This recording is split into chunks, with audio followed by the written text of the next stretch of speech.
une vidéo de test et de mesure de cet ampli AS1100 qui porte le numéro de série se terminant par 386 UW.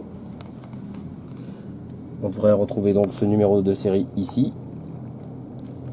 L'ampli est actuellement raccordé à un générateur basse fréquence branché sur l'entrée CD, à deux charges de puissance de 8 ohms sur les borniers A, et parallèlement à ces charges de 8 ohms, j'ai mis deux multimètres Fluke afin de mesurer le niveau de sortie en volts alternatifs donc.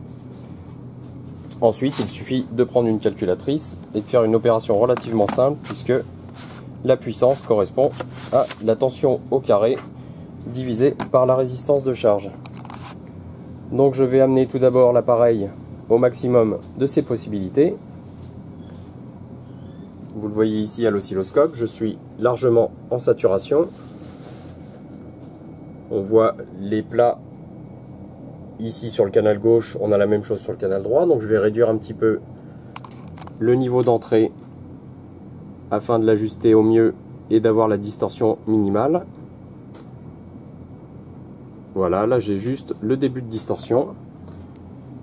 Je mesure pour le canal gauche 28,21 volts, pour le canal droit 28,49 volts. Vous voyez, les indicateurs indiquent un niveau très légèrement supérieur au 0 puisque je dois avoir une distorsion d'à peu près 1%. Je vais donc faire un calcul avec ces 1% de distorsion. Donc 28,21 que j'élève au carré divisé par 8. Ce qui fait que je mesure aujourd'hui 99,47 watts pour le canal gauche et 28,49 au carré divisé par 8. Et je mesure 101,46 watts pour le canal droit. Vous voyez que la puissance est tenue.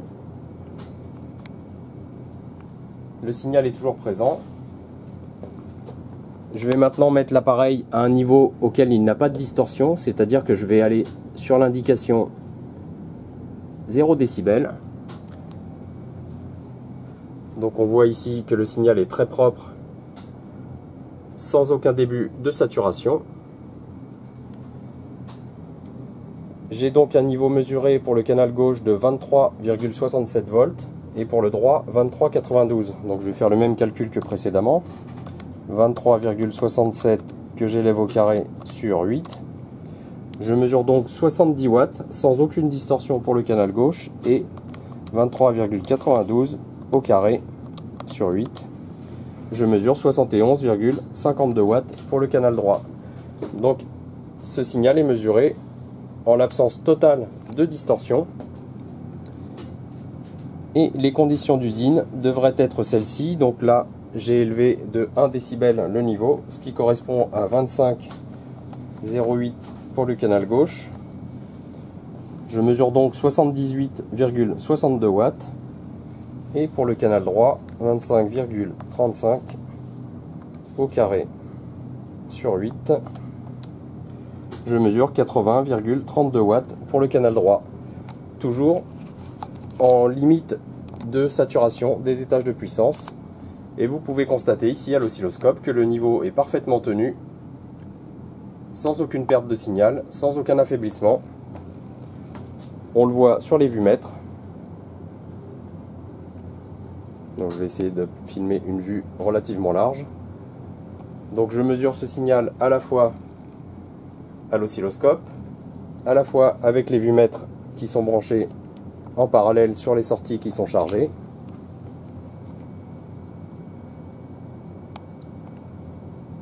Je ne vous l'ai pas précisé, mais mes conditions d'installation sont des charges de puissance d'également exactement 7,8 ohms. Ce sont des charges de précision de marque Dale et qui tiennent une puissance nominale de 250 watts. Donc ces charges ne sont pas visibles, on peut les voir à l'extérieur de mon atelier. Elles sont là-bas, fixées sur un dissipateur. Donc ces charges sont certifiées pour la mesure. Vous pouvez constater que l'appareil est toujours en charge. Je n'ai aucun affaiblissement. Et la puissance de 80 watts est donc parfaitement tenue sur les deux canaux, en l'absence totale de saturation des étages de puissance. Donc je suis actuellement avec un signal de test de 400 Hz. Je vais monter un peu plus haut en fréquence.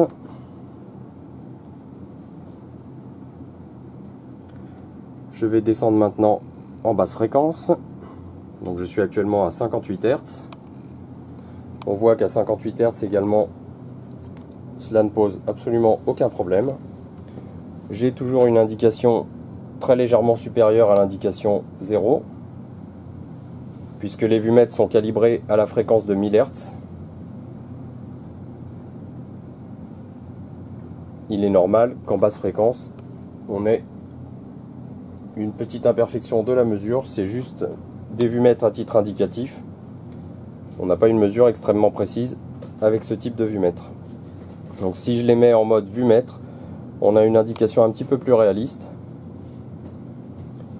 puisque là en mode pic, on a tendance à faire une moyenne et à surévaluer un peu le niveau mesuré. Donc à très basse fréquence, ici 58 Hz, le signal est parfaitement tenu, sans aucune distorsion, sans aucun affaiblissement.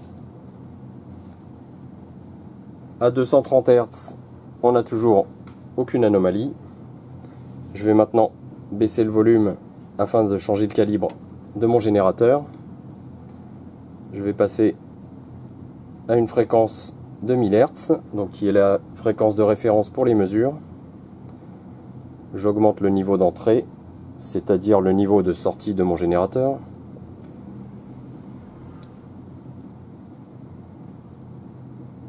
Donc vous voyez, je n'ai absolument aucune anomalie. Donc je vais maintenant injecter un niveau un peu plus élevé. Là, on voit apparaître la saturation sur les deux canaux. Donc en condition de saturation, je pense qu'on a 1% de distorsion à peu près. Je mesure 29,15 volts sur le canal gauche, 29,42 sur le canal droit. Vous pouvez voir les indications, toujours à 0 dB, sans aucun affaiblissement, sans perte de puissance, sans perte de signal.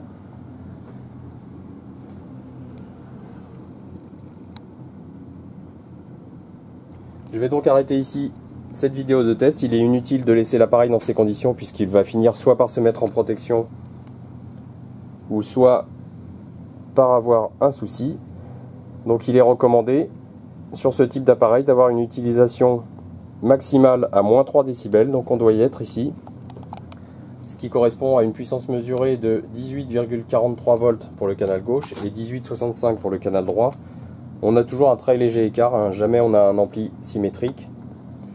Donc 18,43 au carré sur 8. On est actuellement à une puissance de 42,46 watts. Donc voilà, ce sont les conditions normales d'utilisation de ce type d'amplification qui doit être utilisé à moins 3 décibels. Je vais maintenant vous expliquer ce qu'il en est de la commande de volume. Donc là, vous pouvez constater qu'on est à une position relativement élevée. Cela s'explique puisque j'ai un niveau d'entrée relativement bas. Vous le voyez ici, sur le potentiomètre de réglage de niveau de sortie de mon générateur. Il faut comprendre que si on augmente le niveau d'entrée de l'amplificateur, forcément, on a besoin d'aller chercher beaucoup moins haut. Là, je vais atteindre très rapidement les moins 3 décibels. Ici, c'est ce que je vous ai indiqué, environ pour la graduation qui correspond au V de volume. On est là sur un niveau normalisé CD. Donc je vais mettre à la saturation. Voilà, c'est un niveau que j'ai repéré en permanence sur mon générateur. Vous le voyez crayonné au crayon de papier ici. J'ai 2 volts RMS en sortie de mon générateur et vous le voyez, l'ampli est à saturation à environ 3% de saturation. Et dans ces conditions également, vous voyez la position actuelle de la commande de volume et la mesure du niveau de sortie sur les deux canaux. Donc on est largement en saturation, mais l'appareil tient le coup sans se couper, sans affaiblissement. Et je mesure dans ce cas une puissance de 107,82 watts pour le canal gauche et 29,56 sur 8, 109,22 watts pour le canal droit qui est toujours un petit peu plus généreux en puissance que le gauche. Donc vous le voyez, l'indication du niveau, la mesure effectuée par les vumètres en mode vumètre qui est la mesure la plus précise du niveau de sortie. Et vous le voyez ici, on n'a aucun affaiblissement du signal, la puissance est tenue. J'attire votre attention sur l'importance du courant qui circule dans les câbles de haut-parleurs à ce niveau de puissance. Je vais vous le montrer avec cet ampèremètre branché sur les câbles de sortie. Je mesure un courant pour le canal gauche de 3,67 ampères et pour le canal droit un courant de sortie de 3,68 ampères, donc sur des charges de 8 ohms.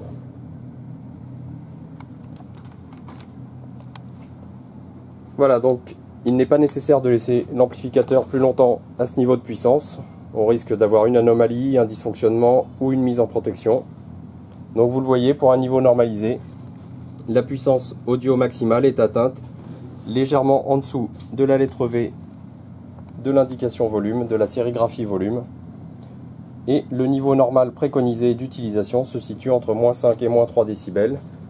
Donc pour un niveau de sortie mesuré à environ 18 volts.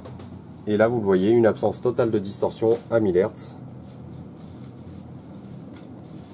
Et dans ce cas, le courant qui circule dans les câbles de haut-parleurs est de 2,28 ampères pour le canal gauche et de 2,30 ampères pour le canal droit. Voilà, j'arrête ici cette vidéo. Nous allons restituer l'appareil à son propriétaire